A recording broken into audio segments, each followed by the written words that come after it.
Traders point அன்பர்களுக்கு சிறப்பு வணக்கம். நம்ம டிஸ்க்ளைமர் எடுத்துக்கிறோம். நம்ம செபி ரிஜிஸ்டர் அட்வைஸரோ ஆர்ஐஓ கிடையாது. நம்ம இங்கே பேசக்கூடியது எல்லாமே தகவலாக மாத்திரமே பார்க்கப்படணும். இது யாருக்கும் முதலீடு சம்மந்தமாக கொடுக்கப்படும் ஆலோசனை இல்லை. பங்குகளை வாங்கவோ விற்கவோ நம்ம எந்த ஆலோசனையும் கொடுக்கப்பட்டதில்லை. எல்லா தொழிலையும் ரிஸ்க் இருக்கும். ரிஸ்க்கை புரிஞ்சுட்டு எச்சரிக்கையோட தொழில் செய்யும்போது எல்லாமே நல்லாயிருக்கும்.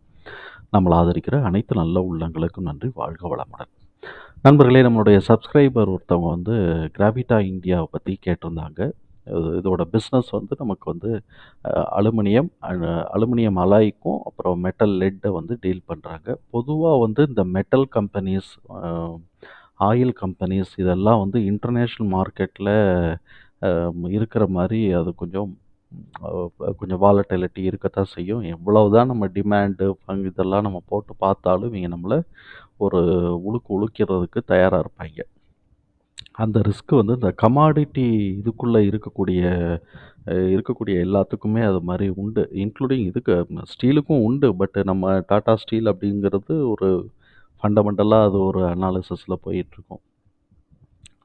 அதுக்குமே இன்டர்நேஷ்னல் லெவலில் வரும்போது ஏற்ற இறக்கத்துக்கு ஏற்ற மாதிரி வாலட்டிலிட்டி இருக்கும். அதை நம்ம மனசில் வச்சுட்டு இதை நம்ம அனலைஸ் பண்ணுவோம். இதில் இருக்கக்கூடிய ஒரு நெகட்டிவ் என்ன அப்படின்னு சொன்னாக்க, கிட்டத்தட்ட 2022 ஜூன்லேருந்து எப்போ ஒரு வருஷம் ஆமாம், 1 மார்ச்லேருந்தே வச்சுக்கலாம்.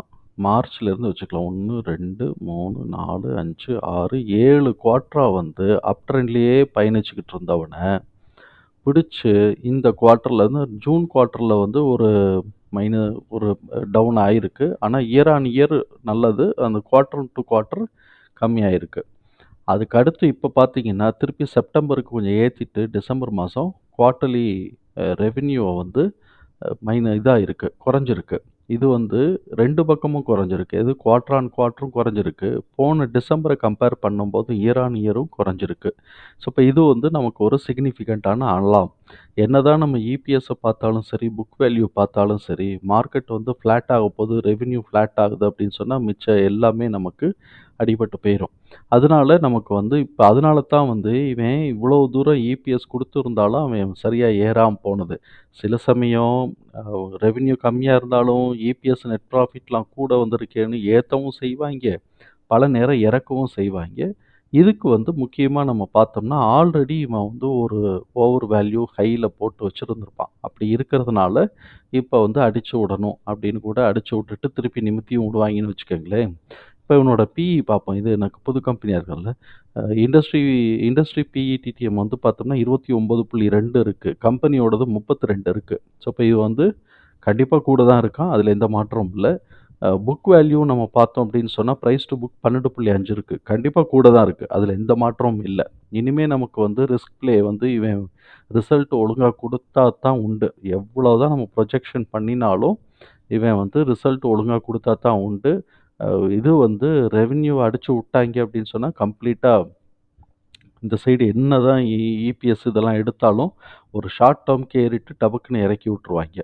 அதுவும் கண்டிப்பாக ஏறணுங்கிறதுக்கும் அவசியம் கிடையாது.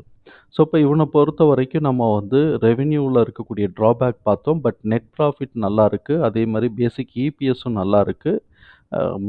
இது சரியாக போய்கிட்டு இருக்குன்னு வச்சுக்கோங்க. அதெல்லாம் க்ரோத்தில் போய்கிட்டு இருக்கு. நம்ம என்ன பண்ணுறோம், இபிஎஸ்க்கு தான் நம்ம கால்குலேட் பண்ண போகிறோம். புக் வேல்யூக்கும் நம்ம கால்குலேட் பண்ண போகிறோம். புக் வேல்யூ குறையாமல் இருந்தால் சரிதான். இப்போ 44.7 இருக்குது. ஏன்னா இப்போ இது குவார்ட்டர்லியில் வரும்போது போன ரிசல்ட்டை ஒட்டியே அந்த இதை தூக்கியே போட்டு வந்துடுவாங்க.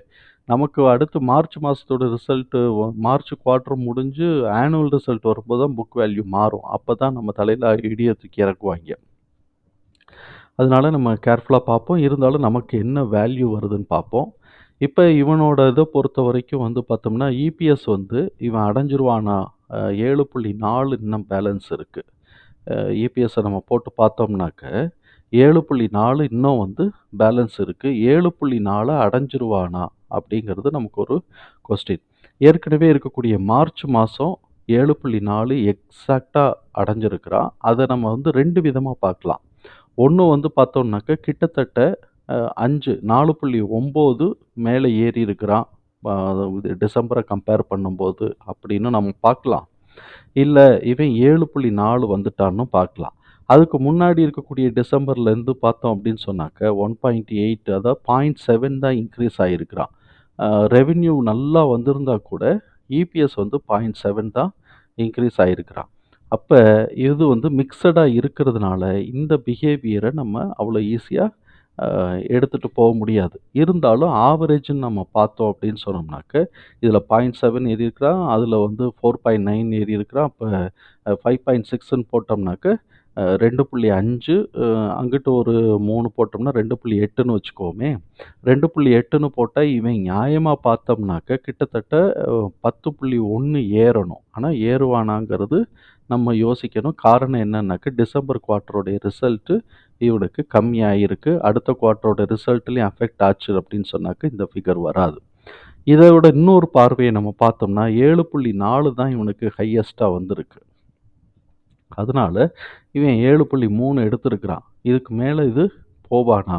பிசினஸ் போயிருக்கா? அப்படிங்கிறது நமக்கு குவார்ட்டர்லி ரிசல்ட் வந்தா தான் தெரியும். இருந்தாலும் நம்ம இந்த ஃபிகருக்கும், இந்த டிடிஎம்க்கும் நம்ம கால்குலேட் பண்ணுவோம். இதுக்கு மேல என்ன வருது அப்படிங்கிறத பார்ப்போம். மொத்தம் வந்து 26 டிடிஎம் வரணும். இதுவரைக்கும் 19.2 வந்திருக்கு. 7.4 பேலன்ஸ் இருக்கு. ஓகே. இப்ப நம்ம வந்து என்ன பண்றோம், கிராவிட்டா இந்தியால வந்து அந்த இன்ஃபர்மேஷன்ஸ நம்ம ஃபீட் பண்ணிட்டோம். ஃபீட் பண்ணதுக்கு பிறகு நமக்கு வந்து பார்த்தோம்னாக்க, அம் எ இது வந்து என்ட்ரி பிரைஸ் வந்து 735 வருது. 735 நமக்கு வந்து இவன் இனிமே இறங்கிட்டு ஏறி இருக்கணும்.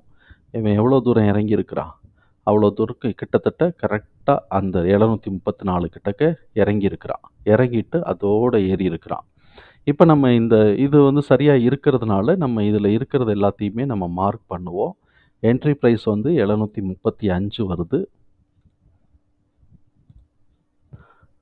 என்ட்ரி பிரைஸ் 735 கரெக்ட்டா அந்த இடத்துல வந்திருக்கிறான்.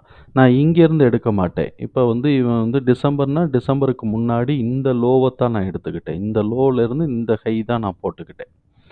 ஏன்னா, இந்த தான் ப்ரீவியஸ் சைக்கிளோட லோ ஹை. அது வந்து நம்ம இப்ப இருக்கக்கூடிய டிசம்பர் குவார்ட்டரோட ரிசல்ட்ட கம்பேர் பண்ணும்போது நமக்கு இது வரணும். ஸோ, இப்ப 735 நம்ம போட்டுக்கிட்டோம். அதுக்கப்புறம் வந்து 794 1251 794 1251 இப்ப 794 794 நான் பைசாவ விட்டுட்டேன். 1251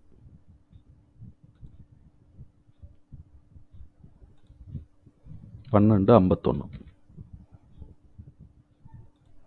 இப்ப இந்த இடம் வரைக்கும் ஸ்கோப் இருக்கு. கரெக்ட்டா வந்து பார்த்தீங்கன்னா, இந்த 794ல வந்து ஒரு புல் பேக் வச்சுட்டு புஷ் எடுத்திருக்கிறான் பாருங்க.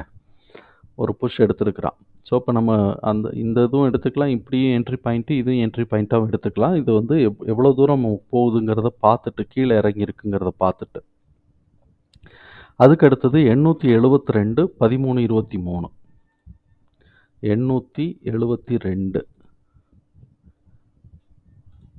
872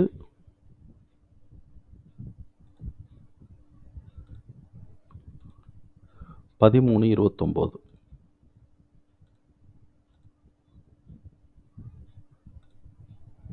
1329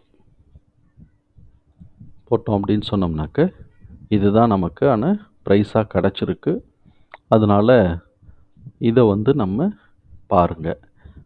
கிட்டத்தட்ட வந்து 1251 அதான் 1251லேருந்து 1329 வரைக்கும் ஒரு ரேஞ்ச் கிடைச்சிருக்கு. ப்ரொவைடட் இத உடைச்சா. உடைக்கிறதுக்கான வாய்ப்புகள் இருக்கு. இதே டிடிஎம்ம அவன் அச்சீவ் பண்ணினான்னா இந்த ரேஞ்ச் போறதுக்கு வாய்ப்புகள் இருக்கு. அதுக்கு ஏத்த மாரி நம்ம வந்து பார்த்துக்கலாம். தகவல் நமக்கு பயனுள்ளதா இருந்ததுன்னா, சங்கருக்கு ரொம்ப சந்தோஷம் தான். நம்மள ஆதரிக்கிற அனைத்து நல்ல உள்ளங்களுக்கும் நன்றி. வாழ்க வளமுடன்.